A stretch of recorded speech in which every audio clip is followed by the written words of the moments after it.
Hello दोस्तों, कैसे हो आप लोग। लो, फिर आ गए हम एक नई इंटरेस्टिंग कहानी के साथ। एक ऐसा जंगल जहां रात होते ही चीखें गूंजती थी।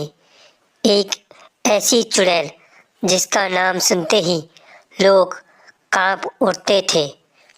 कोई भी उस जंगल में गया, लेकिन कभी भी वह वहां से वापस नहीं आया। क्या आप जानते हैं इस जंगल के भयानक रहस्य को किसने सुलझाया? कैसे भोलेनाथ ने उस चुड़ैल रामकला का अंत किया?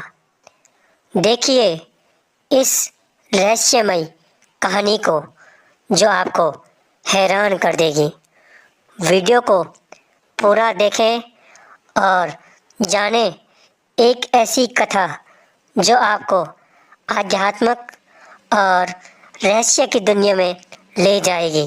तो चलिए शुरुआत करते हैं इस अद्भुत कहानी की। बहुत समय पहले की बात है। एक घना और रहस्यमय जंगल था जिसे लोग काले वनों के नाम से जानते थे। यह जंगल इतना डरावना था कि कोई भी इंसान वहां जाने की हिम्मत नहीं करता था।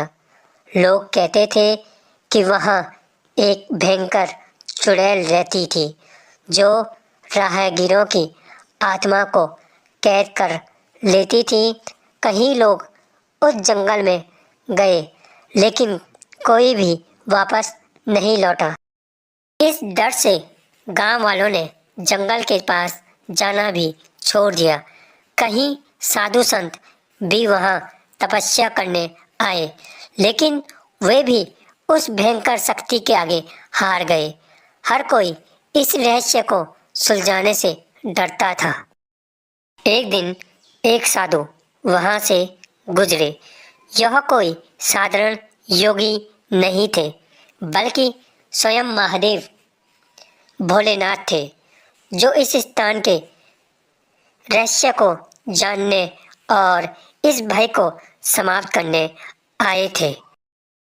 अचानक से वातावरण में भयानक अंधकार छा गया। तभी वहां एक सुंदर स्त्री प्रकट हुई। वह बड़ी कोमल वाणी में बोली, स्वामी, मैं इस जंगल में अकेली रहती हूँ। कृपया मेरे आश्रम में विश्राम करें। भोलेनाथ मुस्कुराए।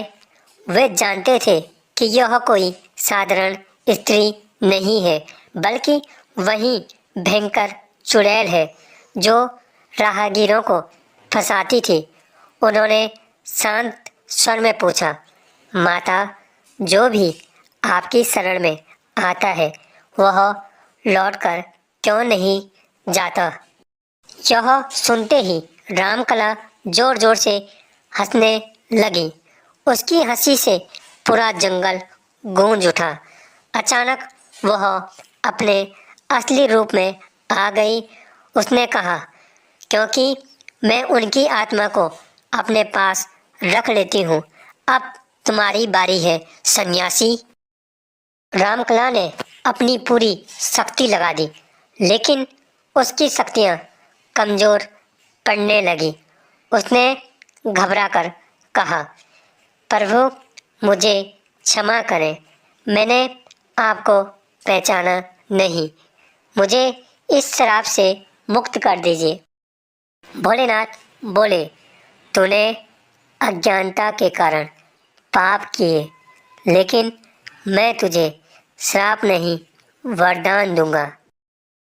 महादेव ने अपनी शक्ति से रामकला को शुद्ध कर दिया और रामकला एक साध्वी बन गई। रामकला ने महादेव से प्रार्थना की, प्रभु, मुझे भक्ति का मार्ग दिखाइए। भोलेनाथ बोले, रामकला, इस जंगल की रक्षा अब तुम करोगे। यह काले वन नहीं, बल्कि शिव वन कहलाएगा। तो दोस्तों, इस कहानी से हमें यह सीख मिलता है कि बुराई कितनी भी शक्तिशाली क्यों न हो, सत्य और भक्ति के आगे टिक नहीं सकती। यदि हम सच्चे मन से भगवान का स्मरण करें तो वे हमें हर विपत्ति से मुक्त कर सकते हैं।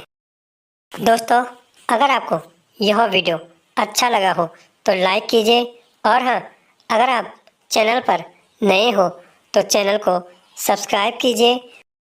दोस्तों, मिलते हैं आपसे ऐसे ही अमेजिंग कहानियों के साथ। तब तक के लिए धन्यवाद दोस्तों।